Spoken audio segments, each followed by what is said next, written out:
Yeah, he's leaving now. I'll pick me later. Yes. Well, that's what. But I just don't want. I wish I could. In summer, I'd do it on the scooter because I like scooters. Oh, look at these and give me exactly what I want.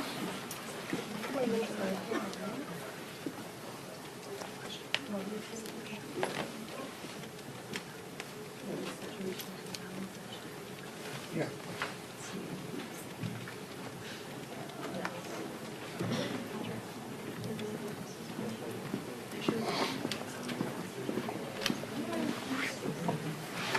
Hello. Good morning. How are you? I don't know whose backpack this is, but I don't maybe. either, but I think that's them. This is like under me, so hopefully that's for me. This is for someone else. What's up? Or you.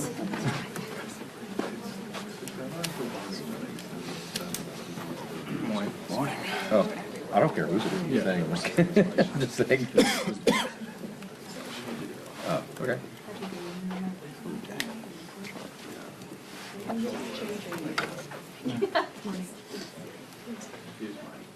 Morning. Julie, is this the first day of the breakup between? Yes, it is. It is. So you're. It's official. It's official, huh? Morning.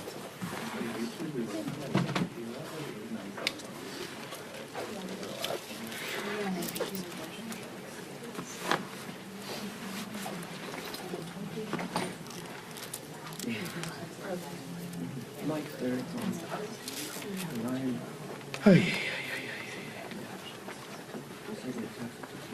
Yeah. Okay.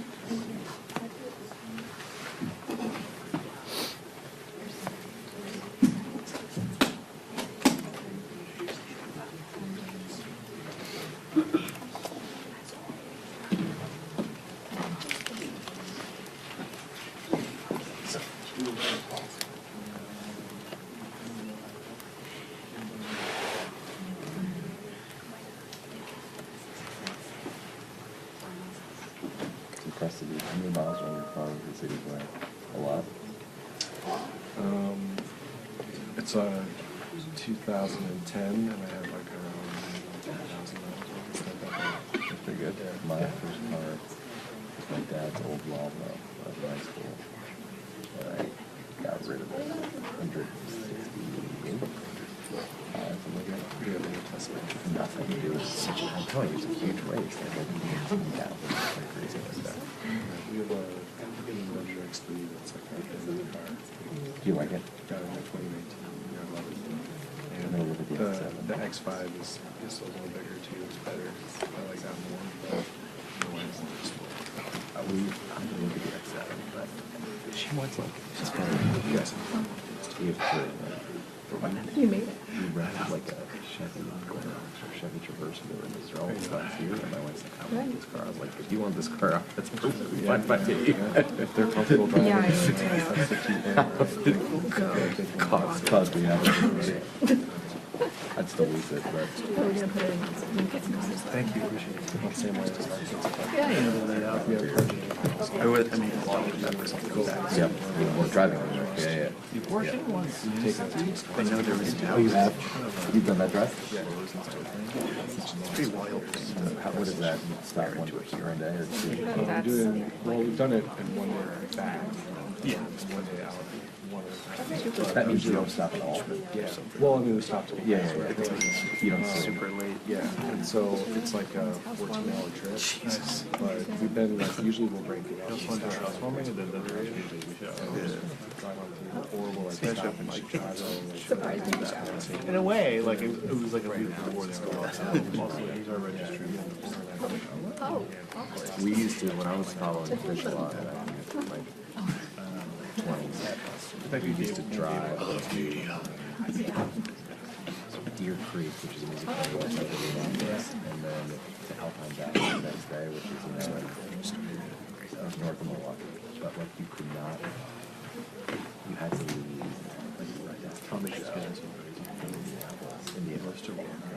he runs around so much screaming. Because you're also caught in Chicago traffic the next day. You might not make it. You gotta come and get down. So I've done that. Chase. Done that drive. Chase me and you chase him. He's like, Traffic. Yeah, like When he left, He likes having raspberries. he left like the refugees. Can't say I have experience with that. So he's so much like a couple hours. But then I still have like, you know, 8 hours. Yes. I like it. I'd rather just do it.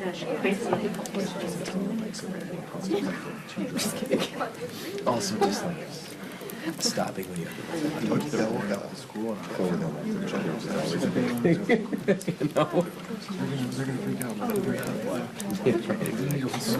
Another day, It'd be nice when you could just like outdoor seating. Very accordion. Sling pull up. that's what he does, doesn't he? Everyone, like, there's always something. Fed Hill. Blurred. Just like some college kid flying, like the bouncer. I saw that, yeah. Well, I mean, The bouncer turned himself in. so last year, He smashed it up. I would love to do that. the issue is that the Democrats just don't vote for this. That's the issue. The Democrats and Chuck Schumer are. I didn't see voters that. for his left base. So bad. I'd love to do that. The House is, no, exactly. The House has done its job. Over football. You know, that'd be nice. $6,000. Yeah. One of our. That was in Baltimore.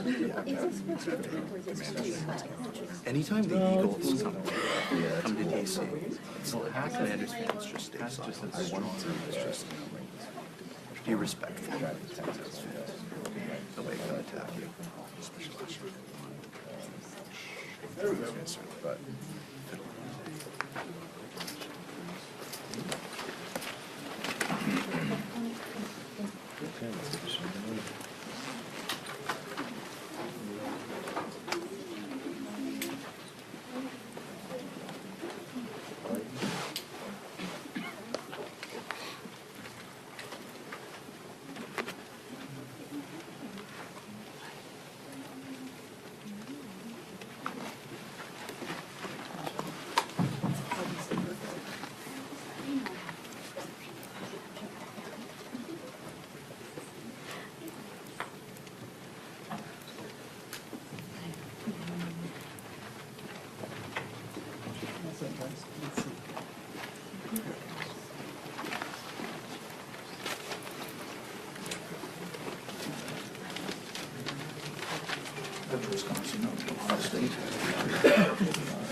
I think that ruined our chances.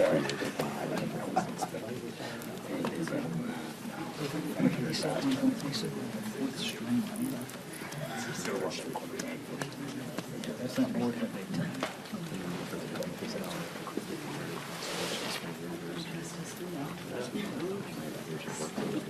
Heads up.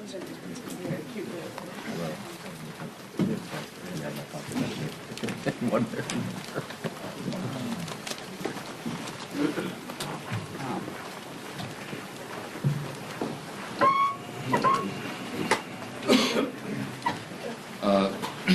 Good morning to everybody. Thank you for being here this morning. For those of you that are keeping track, this will be day 20 days since the Democrats recklessly shut down the United States government. And the Democrats are making some very costly history here. Don't lose that in all that's happening. This is now the third longest shutdown in history. And when you look at it carefully, it is now already the longest full shutdown of all time. You had an example in 2018 and you had one back in 1995 that were longer, but they were partial shutdowns because they only affected a part of the federal government. This is everything.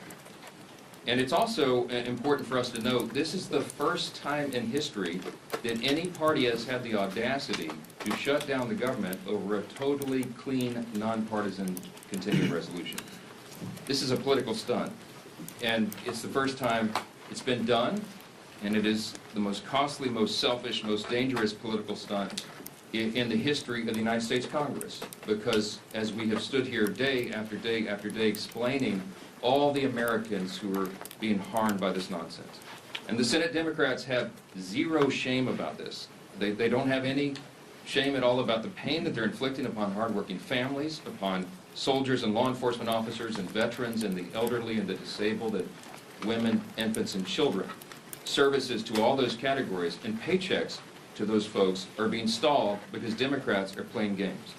Today, Leader Thune in the Senate will once again bring the clean, nonpartisan CR to the floor for a vote. They will have another chance. Democrats will have their 12th opportunity to pass the bill. It is the same bill that they themselves supported just 7 months ago. Chuck Schumer gave impassioned speeches on the floor about how it was the only option. And don't forget, they did it 13 times under the Biden administration. Very similar measures, but not now. Something's changed. Over the weekend, we saw what it was all about. The Democrats made crystal clear that this is about politics. The politics were on full display. The politics, the spectacle, is what the mobs, the crowds, the rallies this week were all about. It was quite ironic, though. The irony was very glaring. They called it the No Kings Rally. But the great irony, of course, that we pointed out over and over was if President Trump was a king, the government would be open. If President Trump was a king, he would have closed the national parks and the National Mall, so they couldn't have had the rally out here. By the way, that's what President Obama did during the shutdown in 2013, closed all the parks and the National Mall. Here in Washington, you had Senators Bernie Sanders and Chris Murphy and Cory Booker and others marching in the streets. Now, these are the same senators who voted over and over to shut down the legislative branch and hand the reins to President Trump. They're decrying the situation that they themselves created. This has always been about the spectacle. Chuck Schumer himself joined the spectacle in New York City. And it's interesting to note his activities there. He was standing side by side some of the most radical groups that maybe ever assembled on U.S. soil. They openly advertised as co-sponsors of the event in New York City. The Communist Party USA, the Democrat Socialist of America, the Freedom Socialist Party, the Young Communist League of New York, many others. Do we need any further evidence? They're not hiding this. They're out in the open. They're not shy about it. Because this is the core constituency of the modern Democratic Party. These are objective facts. Look at what's happening. Open your eyes. It is exactly why Chuck Schumer is pandering in this whole charade. We've explained from the very beginning, this shutdown is about one thing and one thing alone: Chuck Schumer's political survival. Now, I noted on Friday the lead organizer of the rallies this weekend issued an open threat to Democrats. Quote, "The cavalry is coming in on October 18th, and they're either going to be celebrating with you, or they're going to be calling for new leadership." Now that's a direct threat to Chuck Schumer, and he heard the message. So did Hakeem Jeffries in the House. And that's why neither of them were here doing their jobs. Instead, they were out in New York and California. They were catering to the same radical base that is just days away from electing an open Marxist as mayor of New York City. And now that Chuck Schumer has had his spectacle, he's had his big protest against America, this is our plea.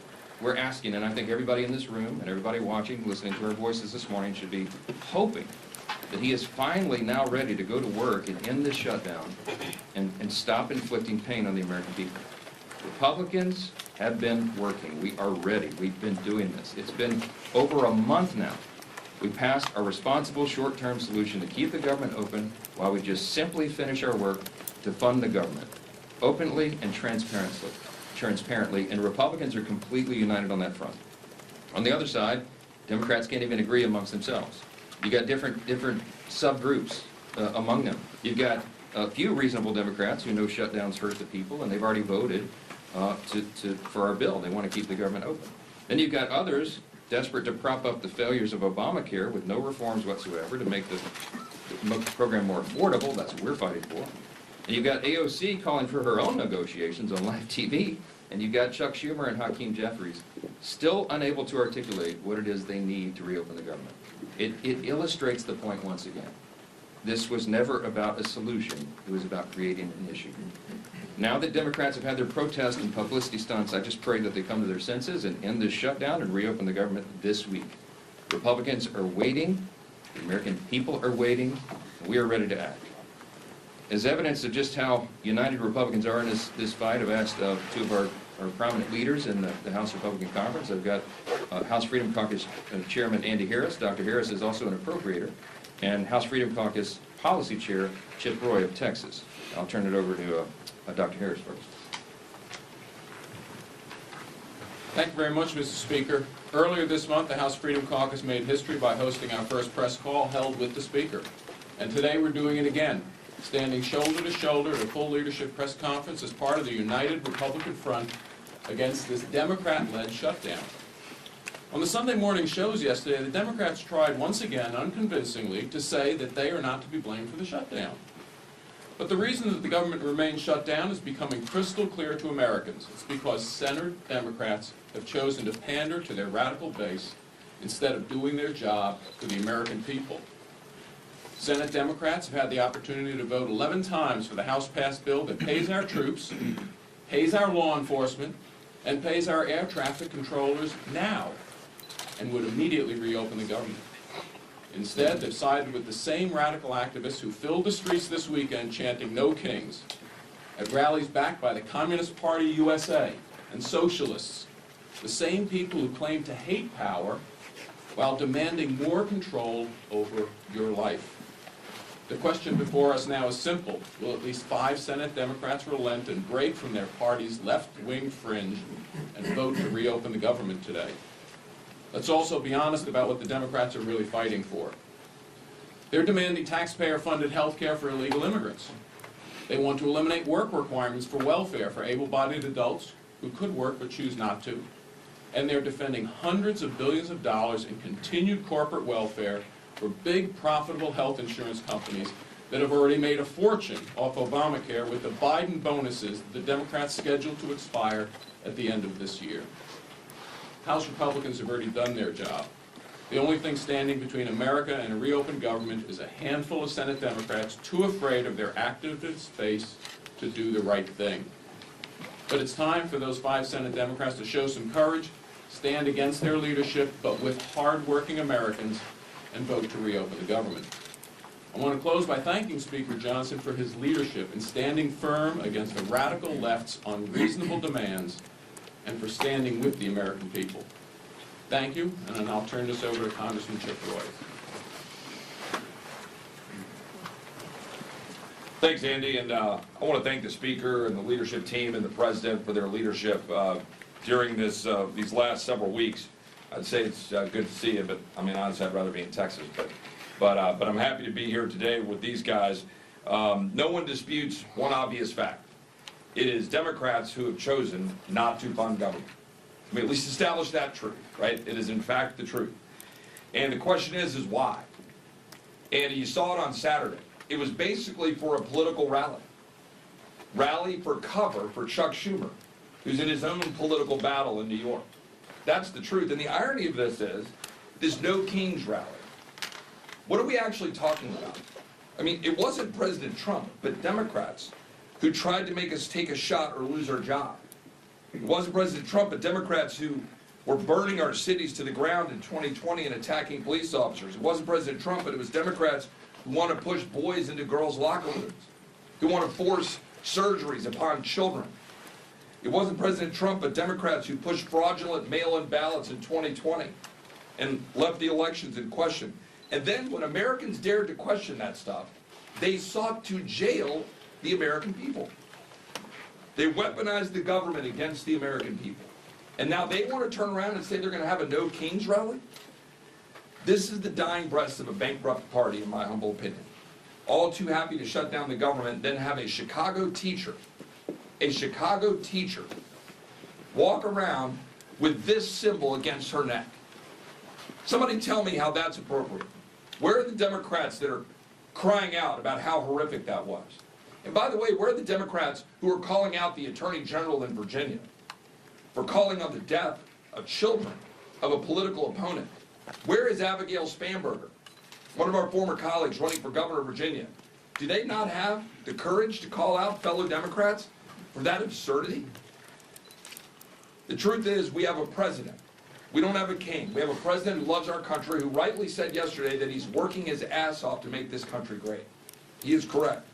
Brokering peace deals in the Middle East, rebuilding our military, rooting out DEI and critical race theory, declaring cartels as terrorist organizations, focusing on Antifa, defunding the World Health Organization, getting us out of UNRWA, making sure that we target the Southern Poverty Law Center, who are, going after people like our friends at the Family Research Council, or ultimately Charlie Kirk. Securing the border, passing the Lake and Riley Act. These are the things the American people want us to do, not shutting down the government for political rallies.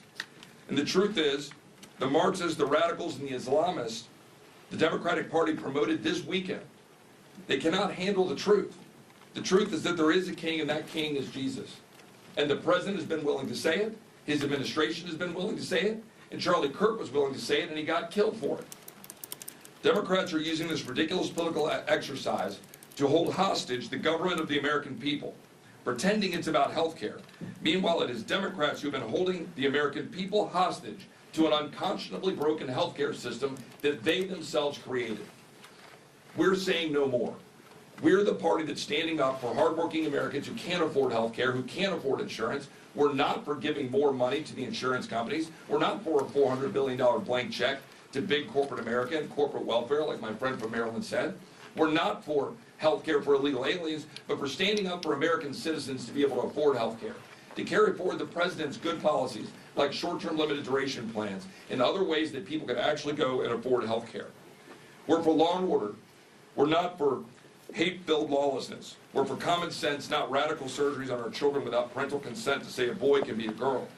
We're for the message of hope, hope born in the freedom of those who fought to give it to us through their blood, and also through the blood of our Savior, Jesus Christ. Republicans are working to make America great again. Democrats have been trying to run out the clock. And for Hakeem and Chuck, their time is up. Turn it over to Steve. Thank you, Chip. Well, you can see Republicans are united strongly in working to open the government back up.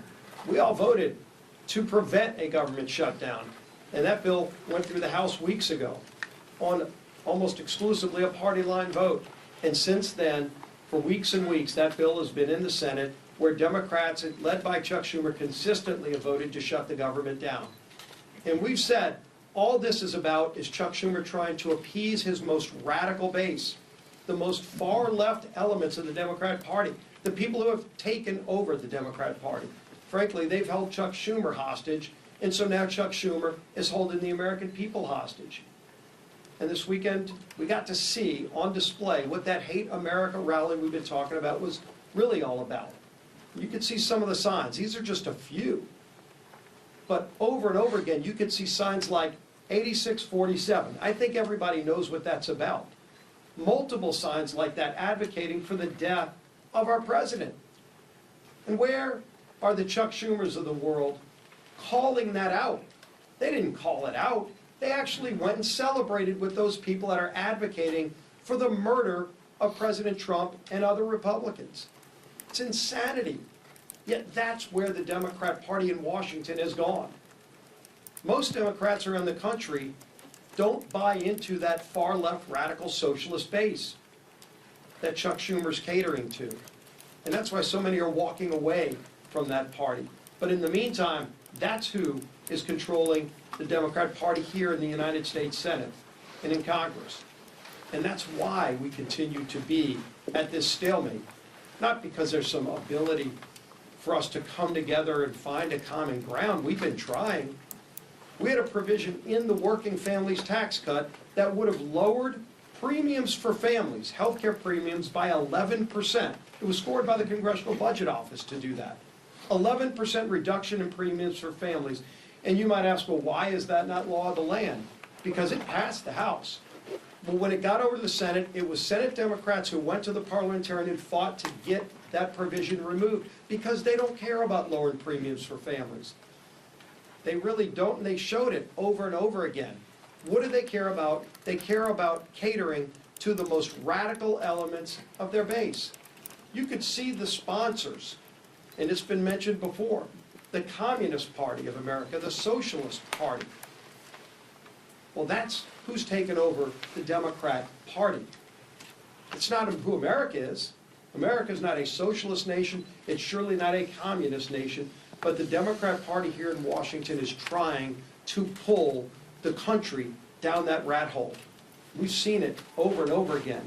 That experiment's been tried time and time again, and you can go look at the scrap heap of history to see other countries where it's failed.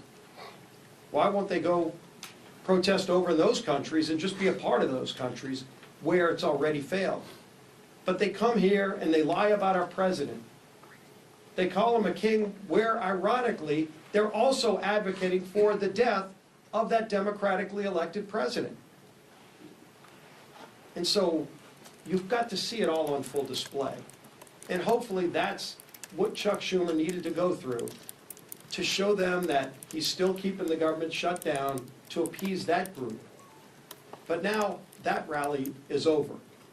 And the pain that he has inflicted on American families continues. It's time for Chuck Schumer to end the pain he's inflicting on millions of American families. And finally, vote. Just 5 Senate Democrats need to come together to vote to open this government back up again.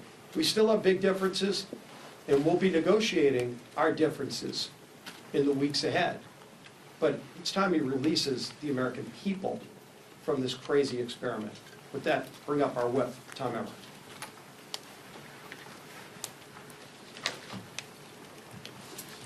As the Speaker said, we're now on day 20 of the Democrats' shutdown. For everyone tuning in, here's a quick review of everything that's happened in the last 3 weeks. Republicans did our jobs. We passed a clean, nonpartisan government funding bill that Democrats supported just 6 months ago and passed 13 times under the Biden administration. 11 times now, Democrats have refused to pass our clean CR, shutting the government down in the process and forcing Americans to pay the price. In order to simply turn the lights back on, Chuck Schumer and Hakeem Jeffries have demanded $1.5 trillion in new spending for things like taxpayer-funded health care for illegals and cutting $50 billion from our rural health care fund. They've taken the American people hostage while pointing fingers at us for refusing to concede to their absurd wish list of demands. But Republicans have been clear. We will not negotiate under hostage conditions, nor will we pay a ransom. The Democrats' position is totally unreasonable. It's hypocritical. And it's pure partisan politics in a desperate attempt to score points with the radical, pro-terrorist wing of their party. Now that their Hate America rally is over, I hope that at least 5 Senate Democrats will finally do the right and responsible thing by breaking ranks with Chuck Schumer, passing our clean CR, and reopening the government. If they continue to refuse, we're going to continue to hold them to account. And I hope members of the media in this room are going to do the same. With that, I turn it back to our Speaker, Mike Johnson. Okay, any questions? Good morning. Good morning. Thank you. We understand concerns about air traffic control. We understand that they're going to lay off workers at the they're going to lay off workers at the Nuclear Security Administration. What keeps you up at night about what parts of this federal government are not operating? Well, those are 2 good examples. The question is, when the administration is required to triage federal spending, they have to look and evaluate what are the most essential and what are the less essential functions of the federal government. And they look at policy, personnel, and all these offices. But the things that concern me the most are TSA, for example. I mean, you're right. We are shorthanded already with air traffic controllers, with TSA agents, keeping the airports safe and our flights safe. We cannot afford this nonsense. And I think the Democrats in their heart of hearts know that.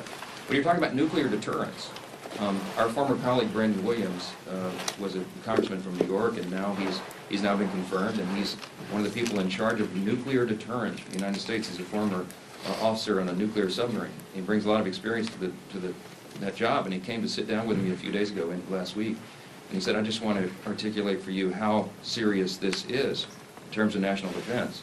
And we didn't get into the classified parts there, we weren't in the SCIF, but suffice it to say that every day that the government is shut down, it is a danger to the American people. We're in a nuclear arms race with adversaries right now. It can't be any more serious than this. China, Russia, Iran, North Korea, you've seen what they're up to. America is the last great superpower on the planet, but we have to maintain that status. And if we get behind on funding or personnel or any of these projects that we're involved in that are at a level that we can't talk about in here, it's very serious. So you have every function of the federal government that is being adversely affected. Of course, it's troops. We got the troops paid, thankfully, the middle of this month, because the president did heroic work. They found money within DOD that they could use on a temporary basis. But that money is going to be exhausted. You can't have the troops unpaid. You can't have Border Patrol agents unpaid. They've got to defend the country. And this is not a game. And that's why you see us so frustrated up here every day. Again, I'm going to reiterate what we said earlier. This is the first time in history that we've been in this situation. There has never been a party that shut down the entire government, or a party that shut down, over a clean CR for nothing but political partisan purposes. Their rally illustrated exactly what we've been saying for the last 20 days. It's about politics, and it's disgusting. Yes, sir. Speaker Johnson, you say that the Democrats had a Hate America rally, but what does it say that the President of the United States over the weekend released a video of him pooping on the American people? The President uses social media to make the point. You can argue he's probably the most effective person who's ever used social media for that. He is using satire to make a point.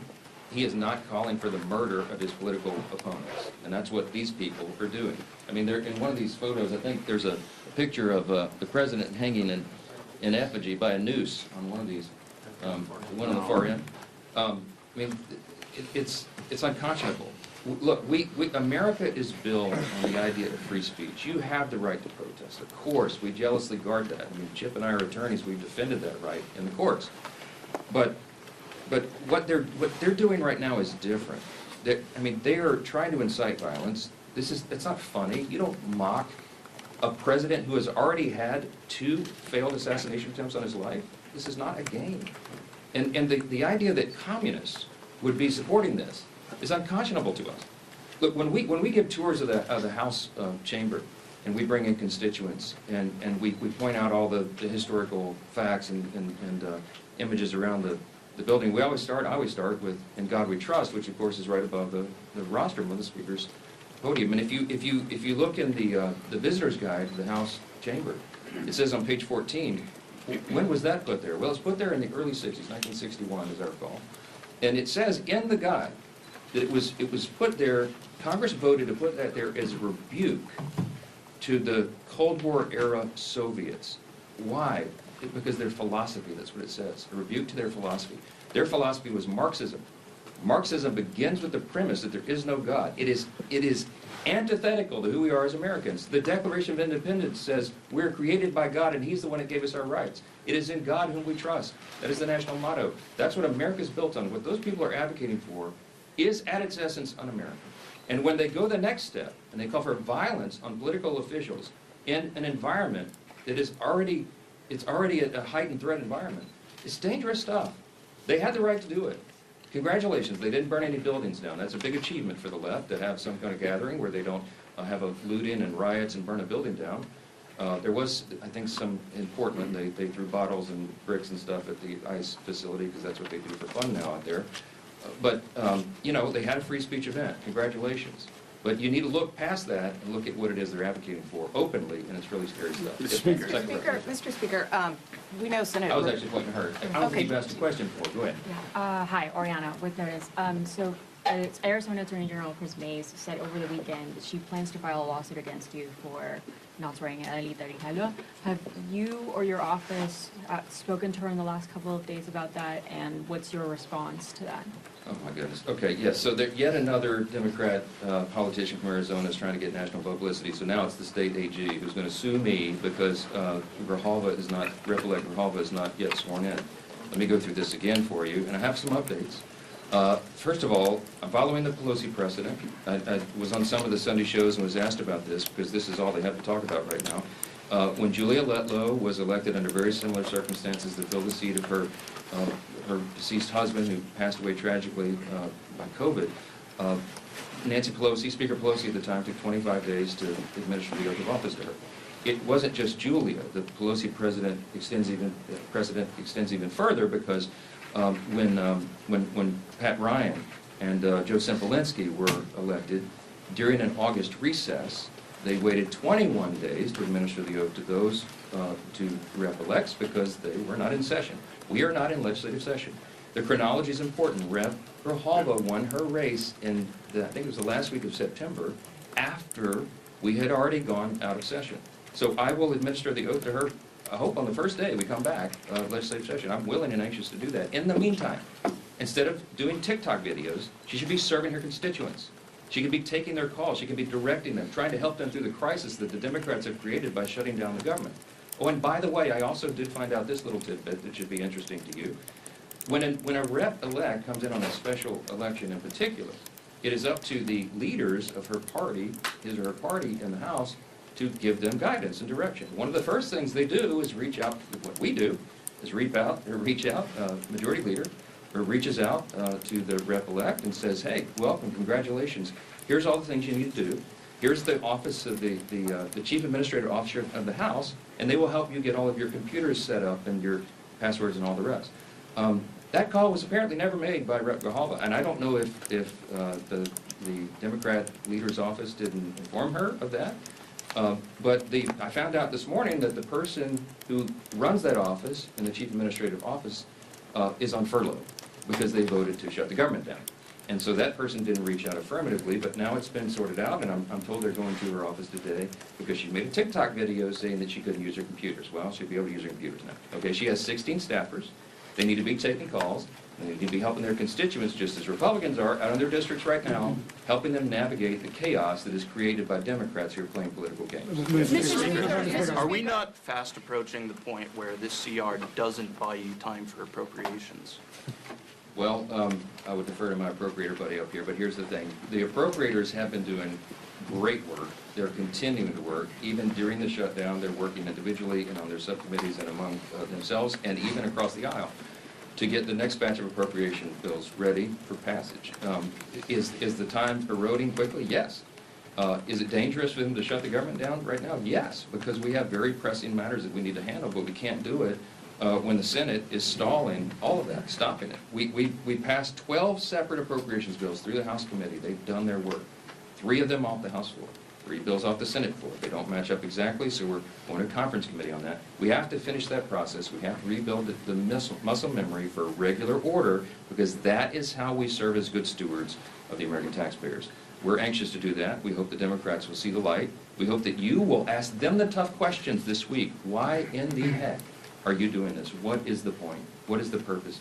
And don't let them say it's about Obamacare subsidies, because that was always going to be the subject of debate internally and and across the aisle between the caucuses and amongst everybody in the month of October. And they are now eating up the clock for us to have the thoughtful debate about reforms and things that might be necessary if indeed that's going to be extended. So it's on them. You need to ask them the tough questions. We're here to do the work. We'll continue to do it. Thank you all. Thank you. Good work, Mark.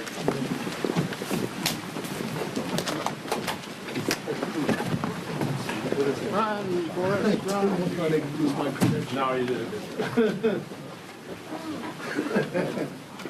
There's honestly, so little happens. Yeah. And that was the most